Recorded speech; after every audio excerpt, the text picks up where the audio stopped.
everybody, and we're glad you're all with us. We're going to ask you to keep your microphones closed throughout the entire program until we give you the go to perhaps ask a question. We're going to ask you if you do want to ask a question later, perhaps to use the raise your hand feature, which is at the bottom of your participants thing. If not, just start waving your hand and perhaps we'll see it. But we're going to give our guests an opportunity to speak first. I'll ask some questions and then we'll open it up to you folks today in our chat room. I want to take this opportunity to welcome a very dear friend of ours, the Chief of Police of Peabody, Chief Thomas Griffin. I'm not going to go through his bio. You all know him. He's spoken many times in our synagogues, both at our synagogue temple, Ner Tamid and SHALOM. He's a good friend. He's been open. He's been available to us to talk to us whenever the need arises. Of course, he and the mayor have open doors to our congregations at all times, always open ears. We're going through a very difficult period in our country right now, and that's an understatement.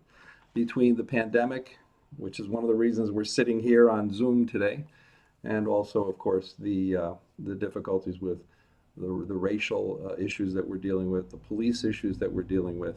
These are very difficult, hard times. Chief Griffin and we have been talking now for a few years about how we can bring the community together, how we can do a better job of communicating.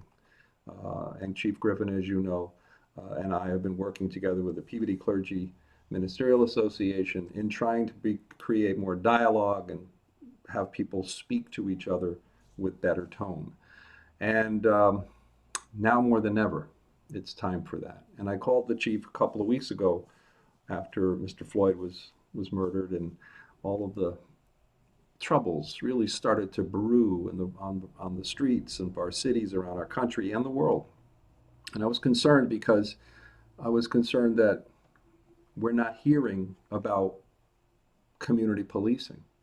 And having been involved in it myself and other clergy from our community, I thought it was very important for us to hear from our chief and to hear from Tom Griffin, the human being and the chief, and how he feels and what he is doing and what we are doing here in Peabody. So without further ado, it is my honor and my privilege on behalf of our two synagogues here in Peabody, Massachusetts, to number one say this session is being recorded and it remains the property of Temple Ner Tamid.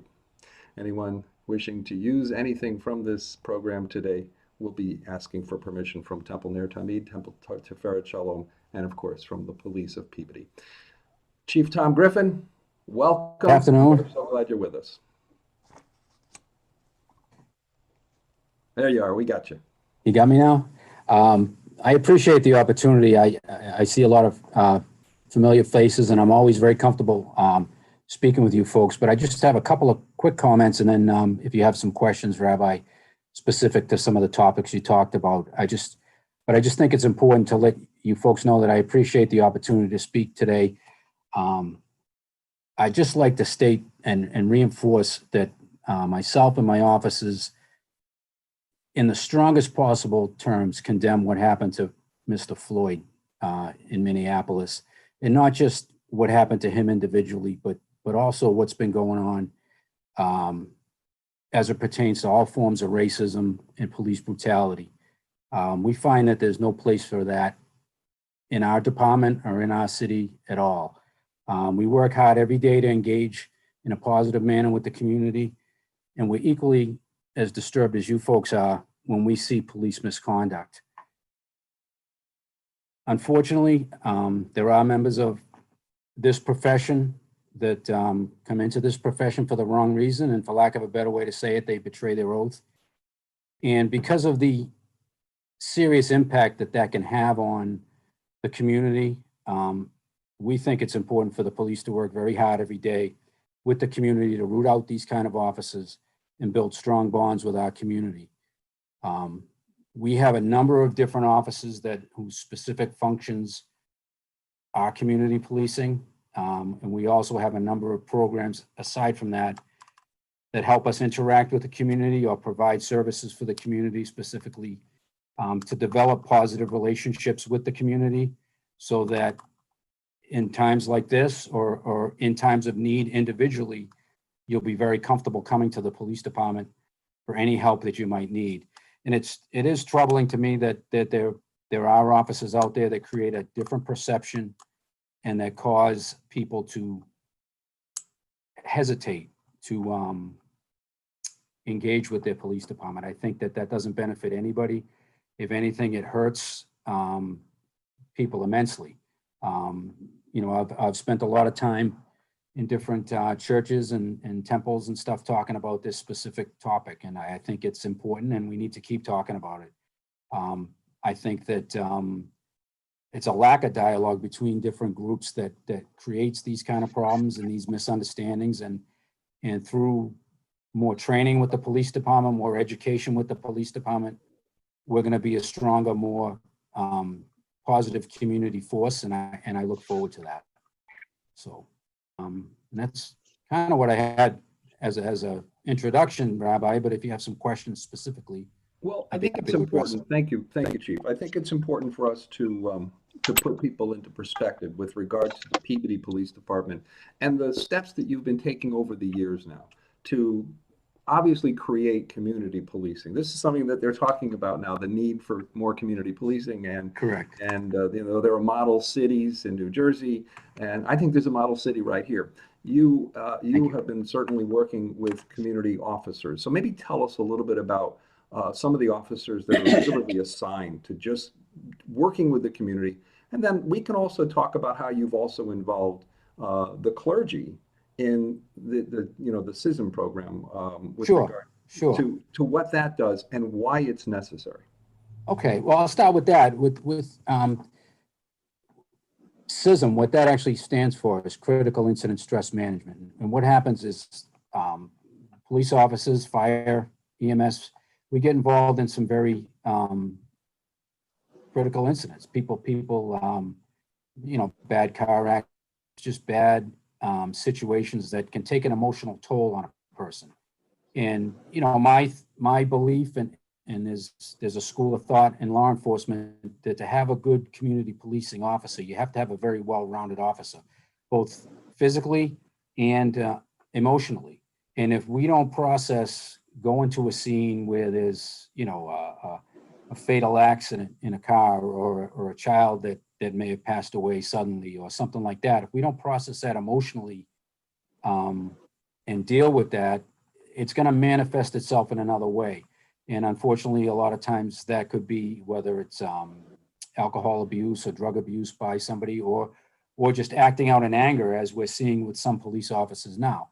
So what we've developed is a system where I've identified probably 10 or 12 events that may happen in this city that I mandate our police officers to go and get various forms of counseling, whether they want to get it or not. And we involve other police officers from other parts of the basically eastern part of Massachusetts who have been involved in critical incidents to help them work their way through that emotionally. We also involve the clergy, which includes Rabbi Perlman, and we appreciate him volunteering his time for that.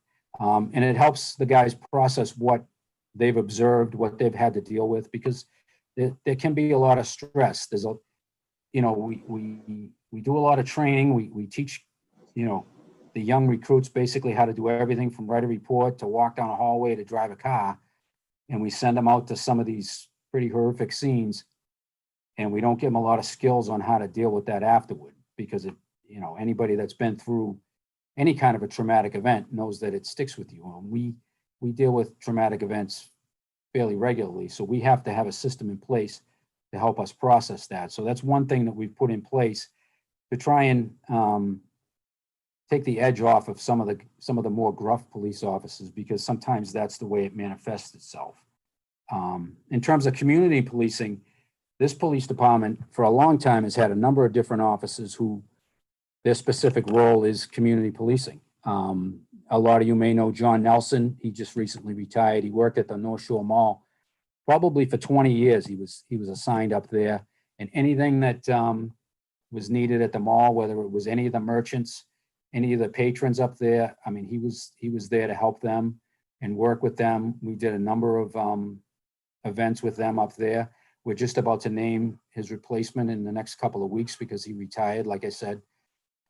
Anybody that's spent any time at the Teregian Center probably knows Officer Cameron.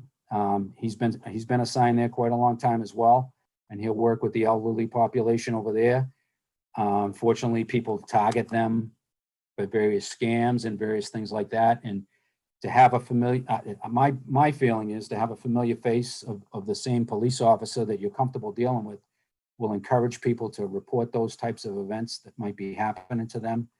He recently, within the last couple of years, North Shore Elder Services gave him an award for the work that he does. So he's a valuable asset with us out in the community. Some of you folks may be familiar with Officer Rick Heath. He works downtown. He's based out of the library, and he works with the business community downtown. He works with, he's done some work with the Clerical Association. He spends quite a bit of his time trying to work with NASCAP and the homeless population to try and get people into housing and work with them. He'll work with Father John when it's a very, very cold night to try and get people into shelter so that they don't have an issue in the extreme weather. And he was actually given an award by Father John 2 years ago, I think, when they had the Blue Mass at St. John's. So, I mean, those guys are out there in the community all the time. We also recently just added our 4th school resource officer after the tragedy down in Florida with the high school shooting. The mayor and the superintendent met with a lot of the high school kids, and one of the takeaways from that meeting was that they wanted to see more police officers in the school. They felt more comfortable. Manny Costa has been up there for a long, long time. We assigned another officer, Eric Ritchie, and they work with the kids at the high school. They've actually taught classes. Right now, I'm working with some of the administrators on bringing a public safety curriculum to the school, sort of between police and fire, EMS. We're going to have all kinds of programs for the kids. We'll introduce them to the court system. Anything to do with public safety, that's going to be part of this curriculum. Maria Ferry, who recently retired from Peabody High, is working with us on that. We also have an officer assigned to the middle school, and we have an officer who works primarily with the grammar schools. And they're not up there in the traditional police sense. They're up there to establish relationships with the kids so that the kids can see the police department is made up of, regular people, human beings, just like their mother and father, just like their baseball coach, just like everybody else. And, we help with all kinds of different programs. This particular last few months was very trying for the school department, particularly the grammar school level. They had a difficult time finding some of the kids once they were all sent home, and to try to connect with them so that they could start doing their virtual learning. So the officer that we have assigned to the grammar school, Officer Cochran, I assigned him back to the school, even though the schools were closed, and he took on the role of going to each of these houses and talking with the parents and connecting with them and getting them reconnected with their kids' school, and to help them with that particular phase.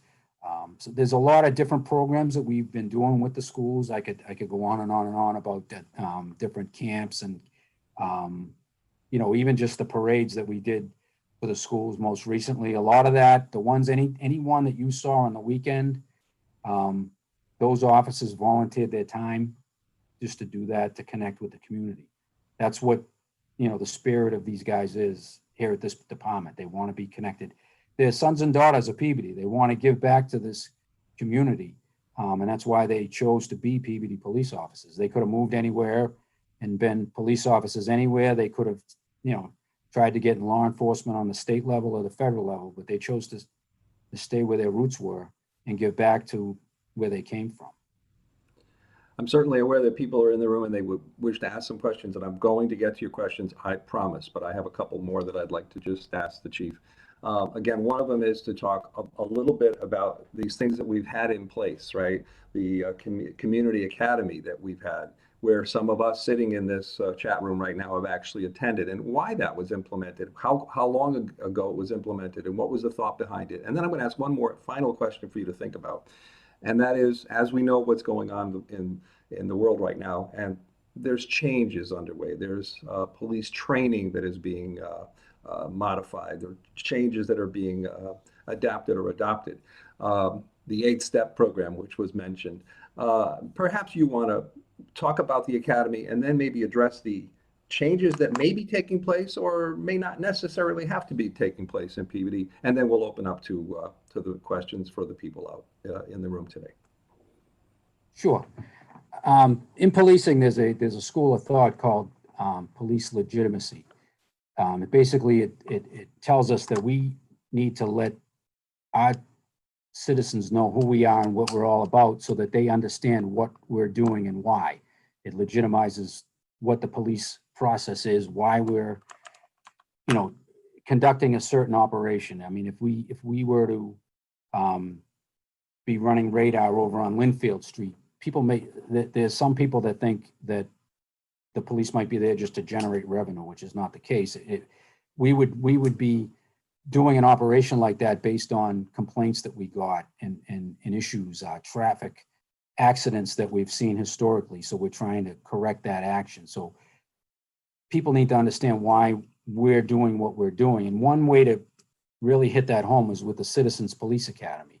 In approximately 3 years ago, it's a community policing concept that's been out in the field for quite a while, but we brought it to Peabody, where there's a 10-week program, one night a week for about 2 or 3 hours, depending on how the night runs, where we go over every specific kind of police work and why we do what we do, to give people a better understanding of what the police department is all about. It also introduces probably 15 or 20 of our officers to the community that are attending, and gives everybody a chance to ask a question.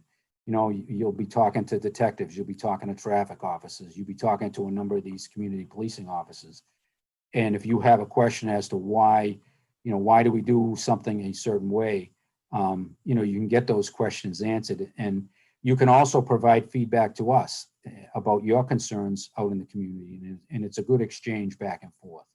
So it's something we found that's been very positive, and we get a lot of positive feedback from people about it. Because really what you see on TV as it pertains to policing really isn't what happens. It's a lot different than is portrayed out there. So, but just to get a little bit further with some of the information that the rabbi was talking about in terms of changes, there's a big bill going forward. There's actually a number of different bills on the same topic called the Post Bill. It's a police officer standardized training type of a bill. That bill, when it's finally done, is going to be very beneficial. That particular concept has been something that the chiefs of police have been pushing forward since 2013. We've actually had our folks up at the State House file legislation for the last 6 or 7 years to try and get that accomplished. So that's not something that we're going to shy away from. That's something that we're going to embrace when it comes forward, because it's something that we believe as the chiefs of police that should be in place, that can help us have a much more professional, standardized training process.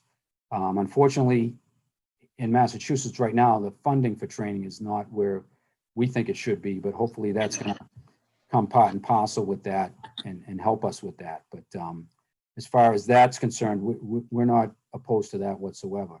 We already, like I said, we've been advocating for that for several years now. In terms of the 8 Can't Wait campaign that's been talked about quite a bit, we already do that here in Peabody, to be honest with you, all those different concepts. We don't have strangleholds in our use of force policies whatsoever.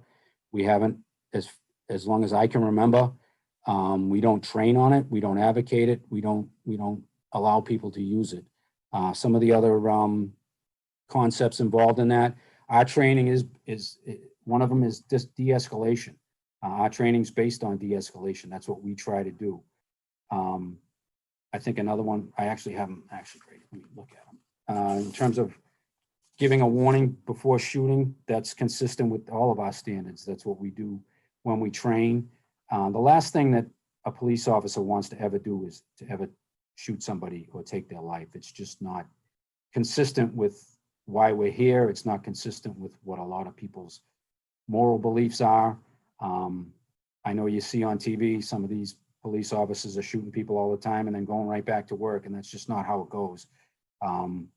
If that were to happen, there would be a very thorough and in-depth investigation, and the officer would probably not be at work for a few months at least, if they could even emotionally bring themselves back to work, and a lot of times they can't. But getting back to some of these other concepts with the 8 can't wait, we do in our policy, our use of force policy specifically has a section related to the duty to intervene. There was case law within Massachusetts back in 2001 that called for police officers to proactively intervene if there's another officer using excessive force. That's right in our Peabody Police use of force policy.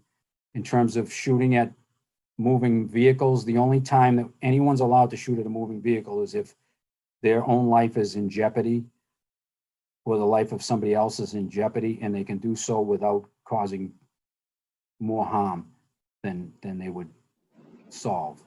And I think we do extra reports as it pertains to use of force. We have a whole form that gets filled out. We're an accredited police department.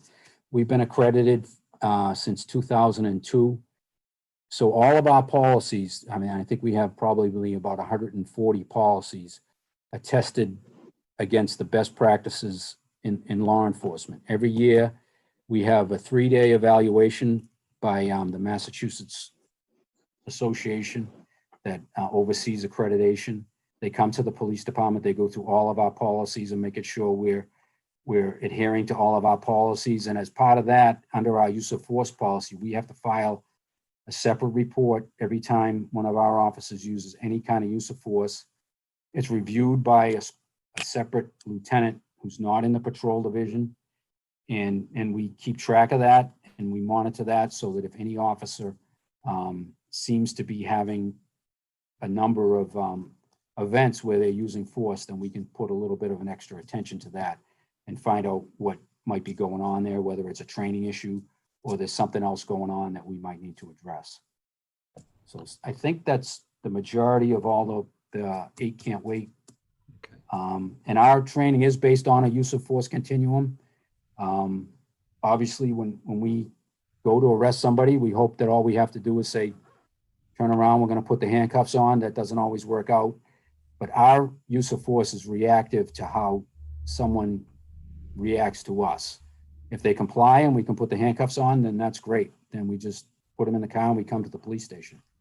If they escalate, then we have to kind of move along our continuum at that point. Accordingly. Okay, so what I'd like to do at this point is I'm going to open up the part of this program to questions.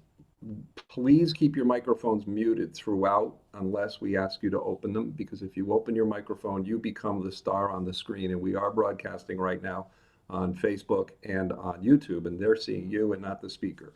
And our guest today is Tom Griffin, Chief of Police of Peabody, Massachusetts, who's having an open, honest dialogue with us. There are a couple of people that have some questions. I'm actually going to go with Lisa. Lisa, you can open your mic, and then I've got iPad 45. I think that's Richard second. If anybody else wants to ask a question, just raise your hand down at the bottom of the chat box, down at the participants box, and I promise I will get to as many of you as possible. Lisa, you can open your microphone, and if you have some questions, go for it. Great. Thank you. Thank you, Rabbi. And thank you to the Chief of Police for being so open.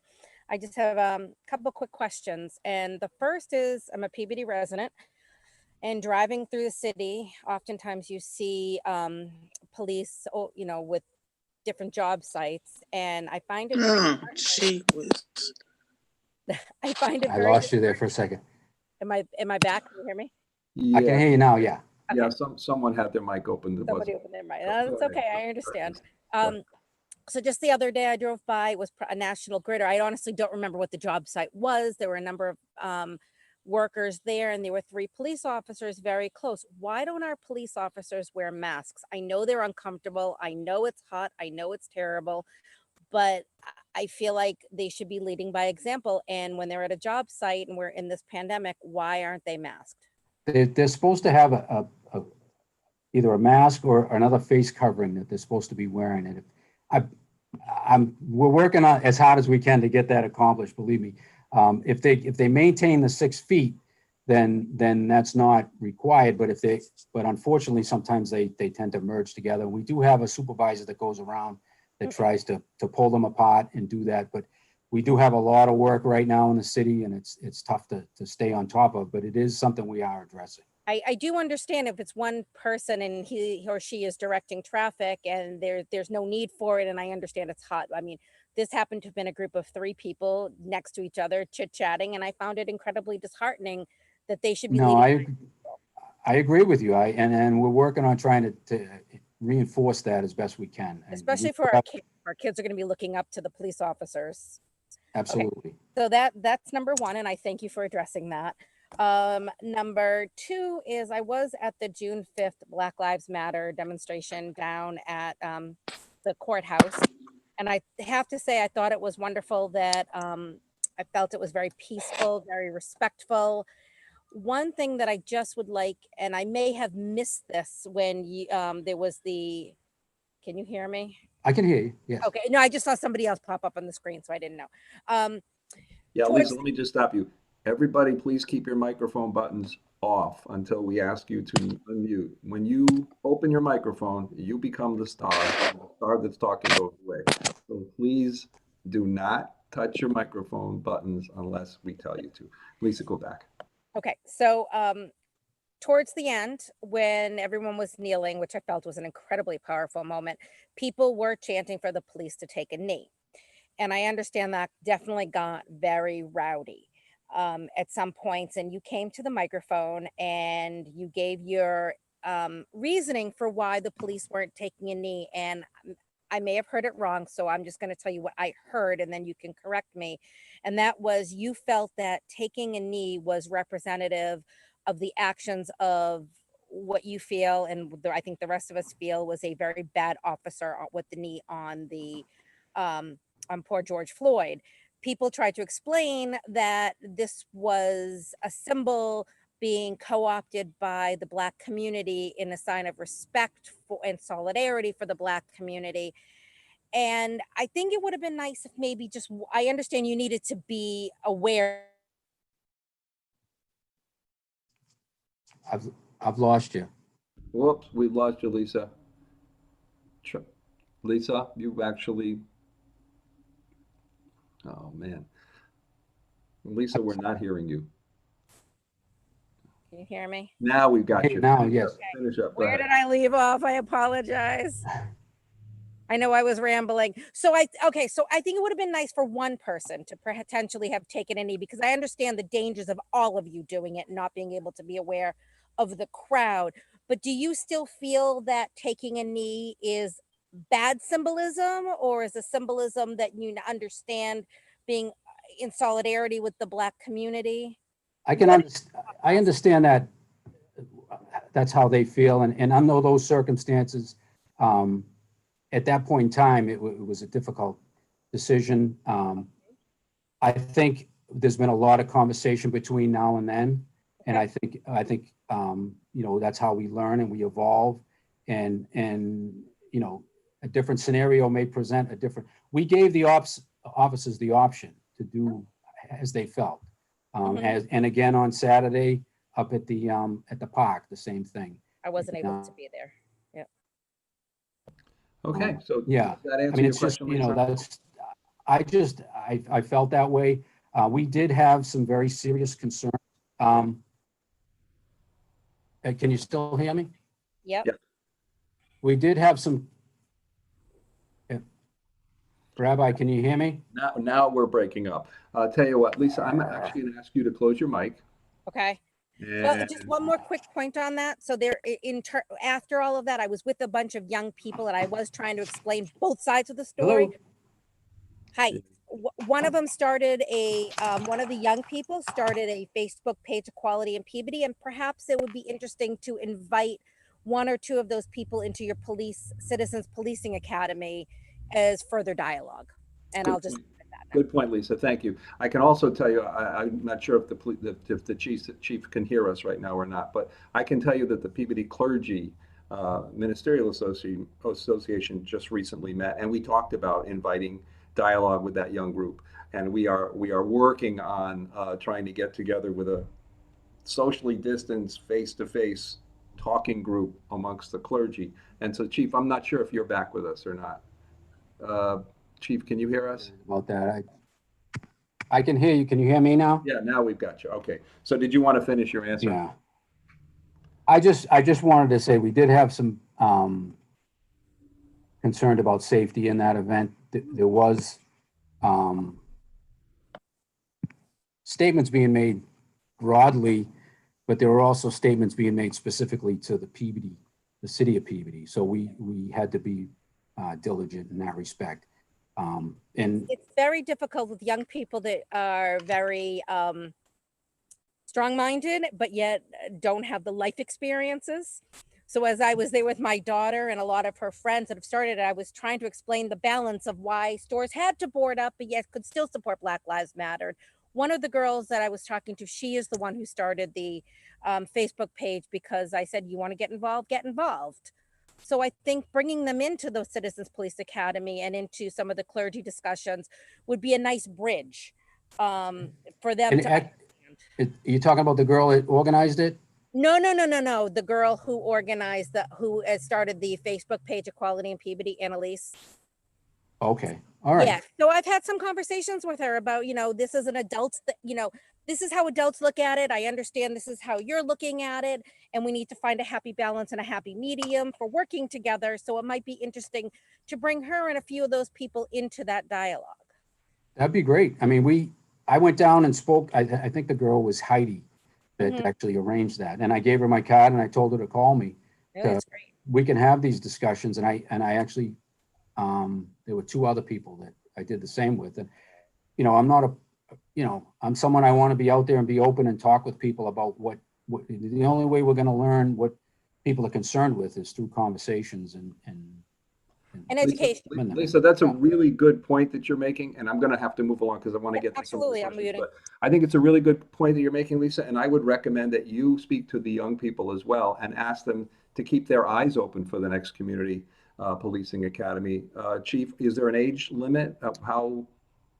No, we actually have, we tried to get some high school kids involved before, but it didn't really work. They might get involved at this time. Yeah, well, I think there was an issue because a lot of them are involved in after school activities as it is. And we tried to do a separate one between like 3 and 5 in the afternoon, just because of some of the content. Well, that's true. Some of the content is adult, but that's okay. People in high school have to hear the facts of life too. iPad 45. We'd have to check with their parents, I think, first. But well, of course, we'd have to sign a waiver. Is this Richard? It is indeed. Good afternoon. Chief Griffin, this is Richard Strauss. Debbie and I took the community course last year, just about graduating a year ago. One of the things that we learned in the course was the importance of canine, the dog cane and canines in policing activity. In fact, Deb and I stood in front of Chandler's the day that, 150 police cars went by out of respect for the passing of Kane. I'm wondering, what is the police department doing as far as the replacement? We haven't heard anything. I know how important it is that to have a canine as part of your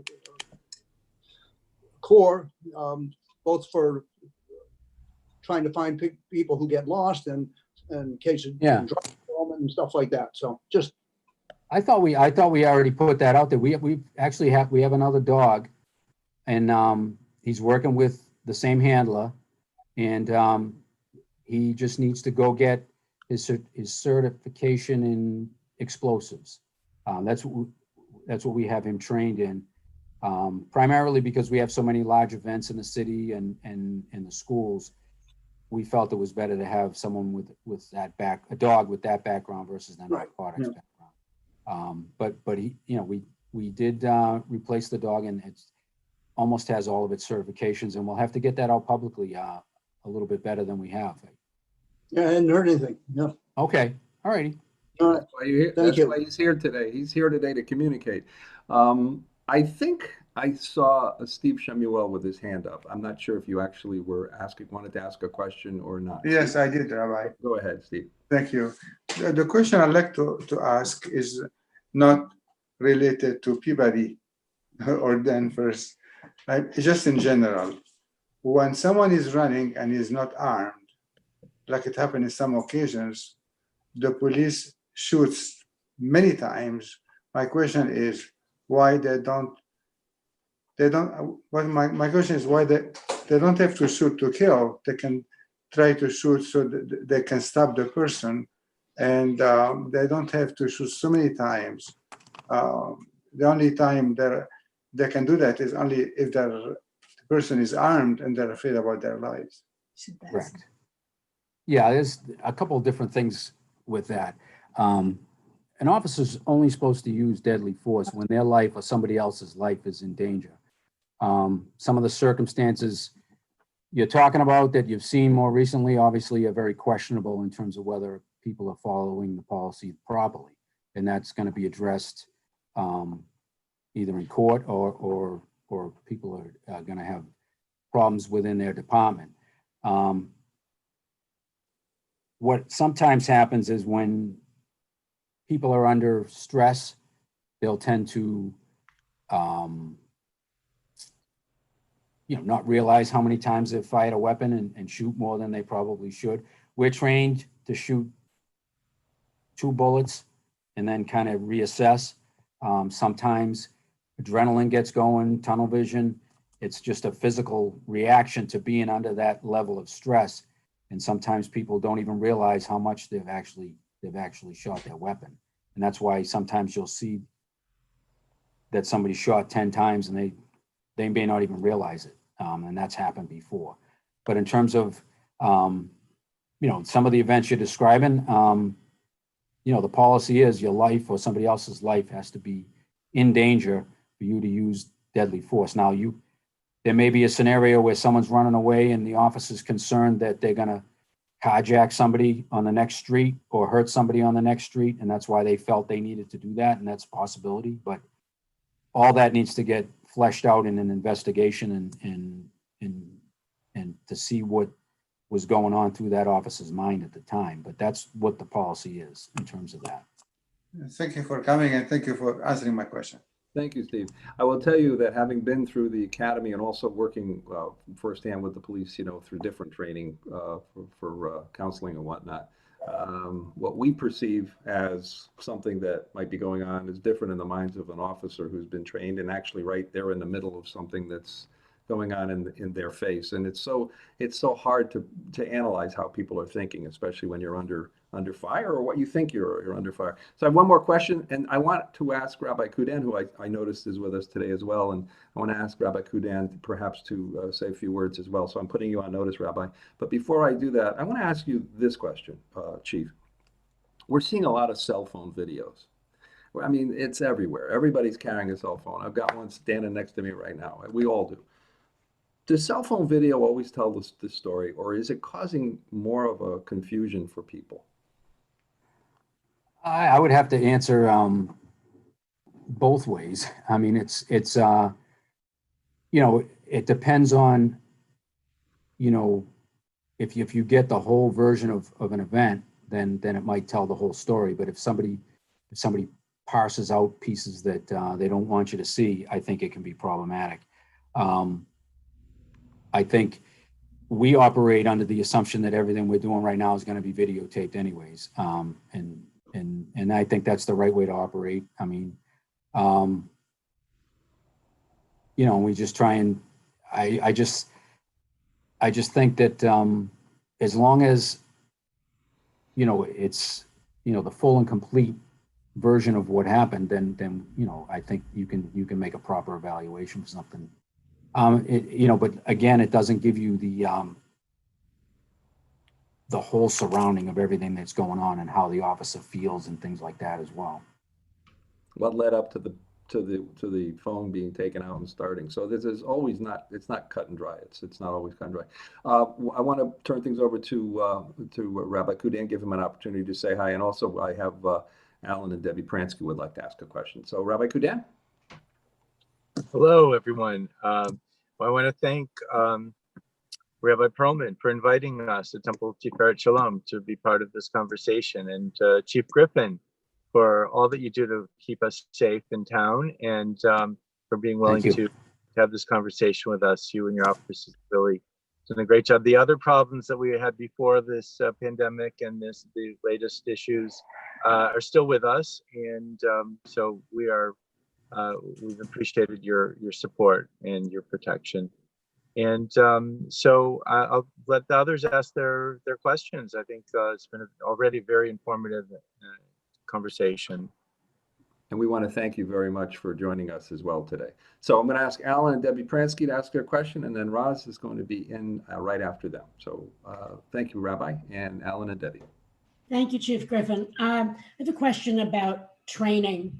Do you feel that the especially local police forces and possibly even state police forces receive the proper amount of gun training and retraining to make sure that they're up to speed and handling things so that they can react properly? And like you're talking about the adrenaline coming in.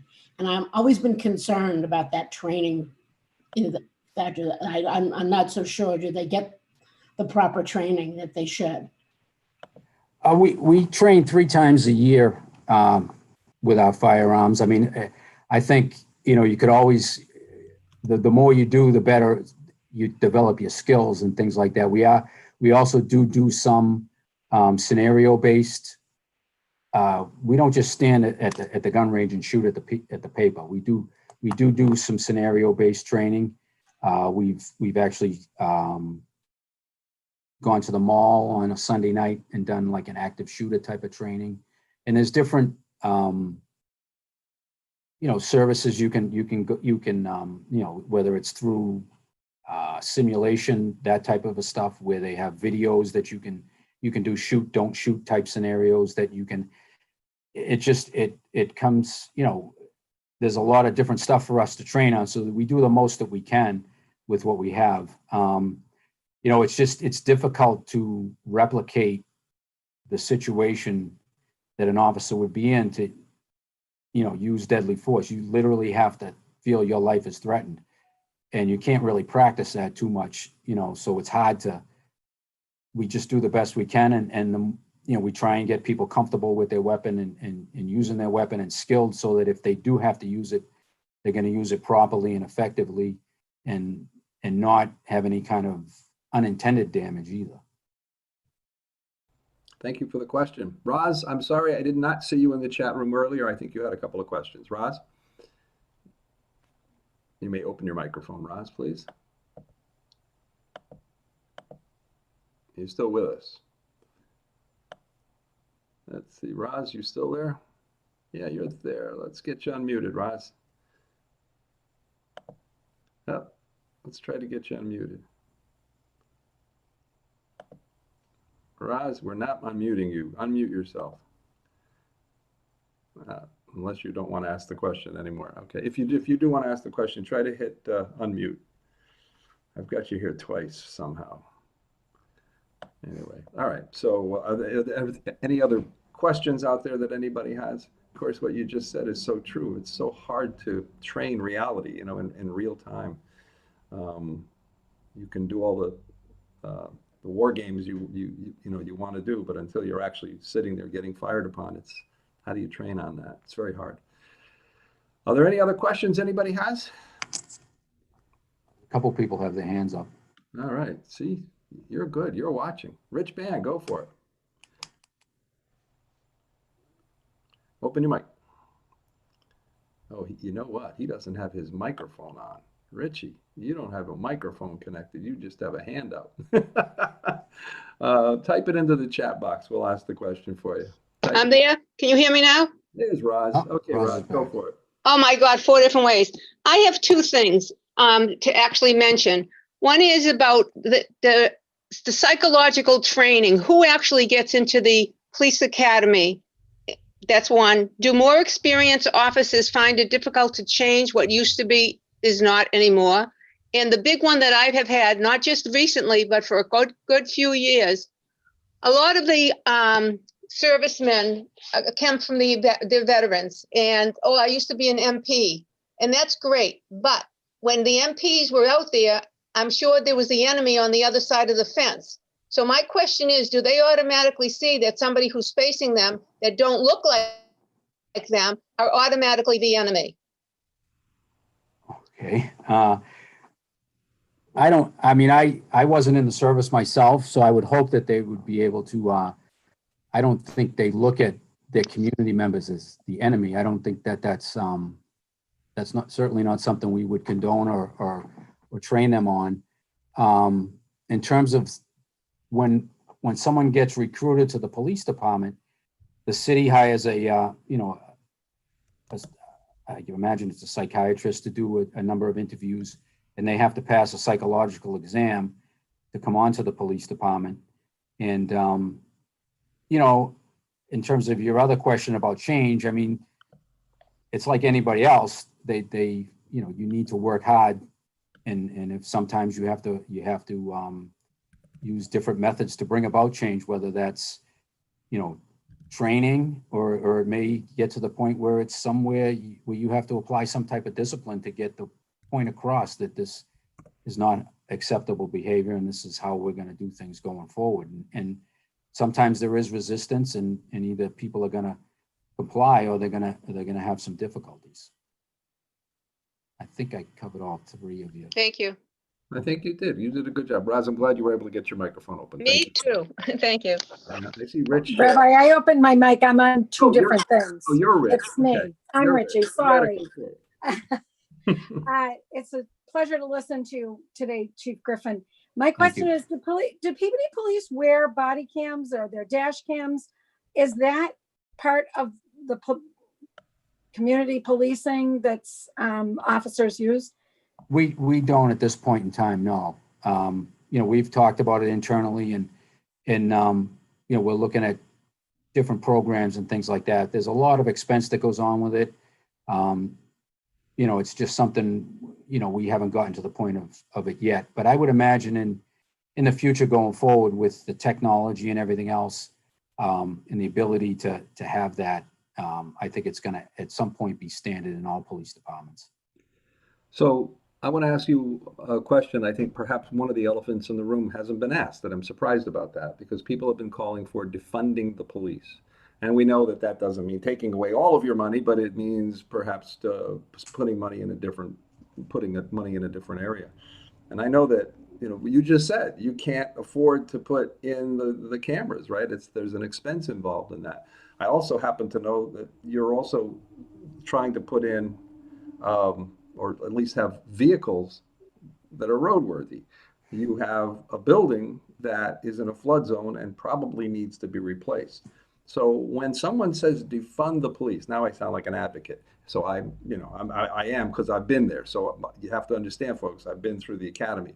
What do you say to someone who says defund the police, especially to a community department like yours?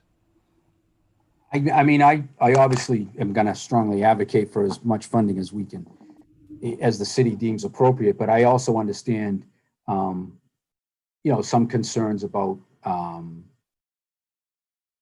mental health programs that people feel are important, and I feel are important. And if there's a better way for us as a community to deal with someone who's in the throes of a mental health crisis, that the community decides that that's the right way to go.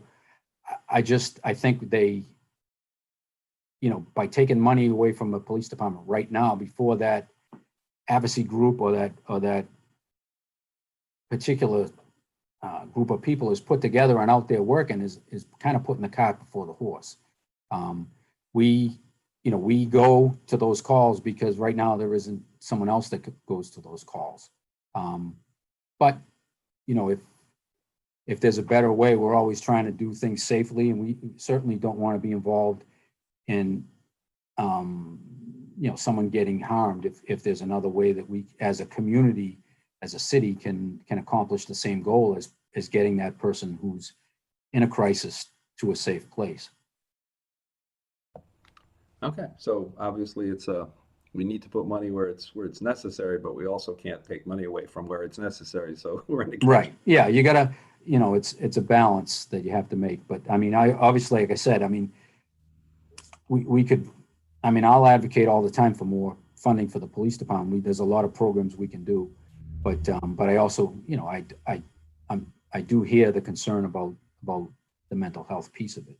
There certainly is a lot of news going on right now. There's demonstrations happening around, as I said, the world, and you guys are, really taking it. How is that affecting the morale of the police department? Not just yours, but policing in general. Well, I know with our guys, it's it's impacting them, but I think they also realize that it's an issue that's bigger than them. It's a national issue. I've gone over some of the policies and procedures that we already have here in place, so it's not necessarily about them personally, but it is discouraging for them. I think some other places are having a lot more of a difficult time, and I think in Atlanta, police, some of them stopped coming to work. You know what I mean? We're not anything like that at all. I mean, it's a little bit of a challenge for the guys but they came to this job for the right reason. They do this job for the right reasons, and they're going to continue to, and they'll march forward, and we'll be okay.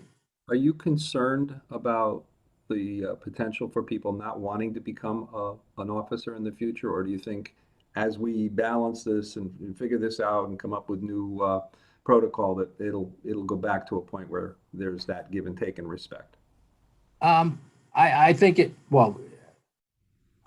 that's kind of two different things, but in terms of recruitment for the police department, we're fortunate here in Peabody. We seem to have a steady group of applicants that are interested in becoming Peabody police officers. At the last civil service exam, we had over 100 people that were residents of the city that wanted to become police officers. So in that respect, I think we're doing okay here locally. And I forgot what your second part was there, Rabbi. I'm sorry about that. Well, basically, again, it's the morale. I mean, when things get better, when things come back to normal, we think that the morale will get better and change, and we'll just go back to the way things were for people to want to get involved in the police department and to become. I think that the more people become aware of their own local police department and what they're all about, and the steps we're taking to try and do the right thing by the community, and as we have in the past, I think people will realize that we do have a good police department here in the city, and attitudes will be a little bit different. You see this periodically with different times that different things happen, it usually tends to balance out in the long run. I always say being a cop is a calling, it's not a job. Myrna, do you want to ask a question? I have Myrna, and then Rabbi Kudan was going to ask one more question about the school liaison officers. Myrna, you can open. Thank you. You hear me? Yes. Thank you so much for recognizing me. It's been fascinating, especially listening to the chief.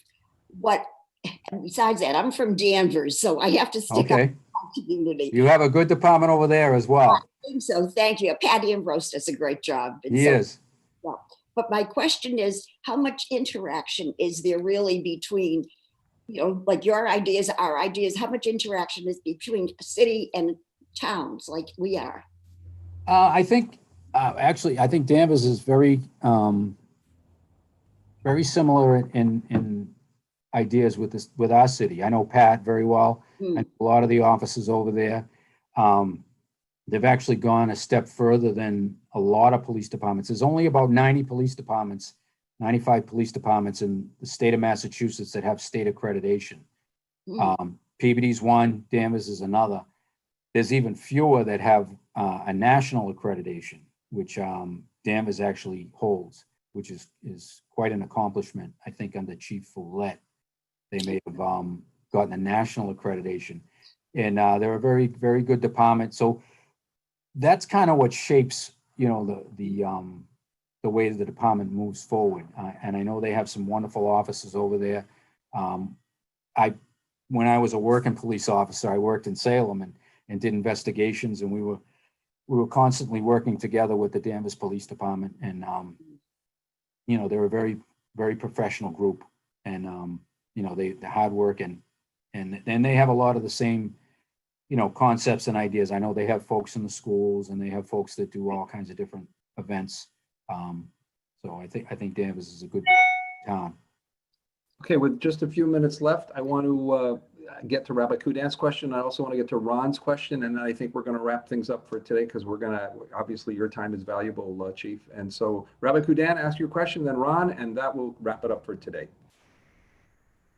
Thank you, Rabbi Perlman. Chief Griffin, do we have school liaison officers, and do you find that they're effective in their role? Oh yeah, we actually have 4, which is a lot more than most cities and towns. And I do think they do a very nice job. Their primary role is to create a good environment between the school kids and the police department. And that's you know, they're up there every day. They also attend after school events. We've run every year for the last, I want to say almost 25 years now. We would run a 2-week camp for kids for free to be able to come and interact with police officers from all over the North Shore. It's actually headed up by the district attorney's office, and we do a number of kids that the teachers are aware that they probably wouldn't be able to afford. One of these week-long camps during the summer can cost $500, you know what I mean? So these kids would be a whole summer without ever interacting with anybody. So we do that. We actually run it now up at we can't run it this year because of the circumstances, but we generally run it right up here at the Higgins.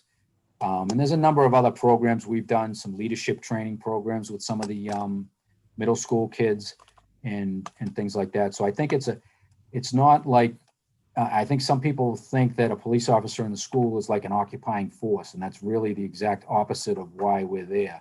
We're there to forge those relationships and just kind of be a friend and a mentor. Actually, at one point in time, Manny Costa was the senior advisor for one of the classes for their senior year, because he had developed that kind of a rapport with that group. So I really do think it creates a good relationship, and it helps us in the long run, fostering goodwill.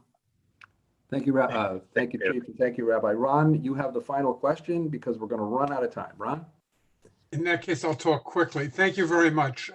Chief, my question is, with the Jewish high holidays approaching in the fall, a 2-part question. Number one, what does the police force do differently around those holidays? And second, and if this has been covered in previous meetings, I apologize in advance.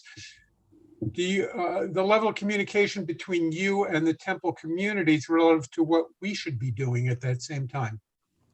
Good question. We do have some information that we put out through the rabbi about, you know, I forget what the name of the program is, but Mark Sayer came and talked about situational awareness at the different temples and things like that. Right. Whenever there is a, you know, a holiday coming up, whether it's, you know, with the Jewish community or any other religious community, we always remind the officers to make extra checks of the property, to keep an eye on what's going on. If we know that there's going to be particular events at a given place, we'll spend a little extra time there at that point in time as well. Just so that there's a presence and hopefully it kind of puts people at ease. You know, and something were to happen, I mean, you folks probably remember the situation out in Pittsburgh about a year ago. You know, we reach out right away and let the officers know to make sure they're checking the areas. And I think I communicated with you, Rabbi, very shortly after that happened, or Rabbi Schusterman from the Chabad and some of the other rabbis, just to let you know we're aware of it and we're trying to stay ahead of it. And there's always two-way communication. If I've talked to a number of people through the Clergy Association, so if any of those folks have any kind of concerns pertaining their particular faith, they can reach out to us and we'll take some extra steps for them as well. I can tell you firsthand, Ron, that whenever there's been any issue or question of security, the chief and I know Rabbi Kudan and other clergy have always been able to reach each other. We actually have each other's cell phone numbers. And I remember just before the pandemic when we talked about closing, and who knew? We figured we were closing for 2 weeks, right? We're just going to shut our churches and synagogues down for 2 weeks. I remember texting you, and I remember saying to you, by the way, we've decided we're not going to have services for a while, whatnot. And you wrote back something like, Roger that, which told us that the leadership of our community is listening. And with that, it's probably a good place for us to end.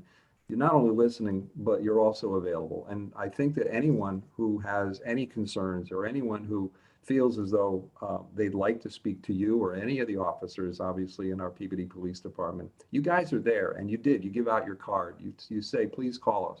And I don't think you just mean it. I'd say it to not mean it, but you say it because you do mean it and you do want to have dialogue with the community. You've always been there for us, and I know the police officers watch our synagogues, watch our churches, watch the Chabad. I know you folks are there because we see you there. And Chief, on behalf of the community, on behalf of Temple Ner Tamid and Temple Tiferet Shalom, I can tell you we appreciate what you and your officers do day in and day out to help keep us safe. So with that, we thank you for your time. We thank you for your candor and your honesty today. You've been a wonderful guest, and may God bless you. Thank you. Thank you, everybody. I appreciate your time. Thank you. Thank you. Chief. Have a great day. Many thanks. Thank you, Chief Griffin. Thank you, Rabbi Pillman. Thank you. Thank you.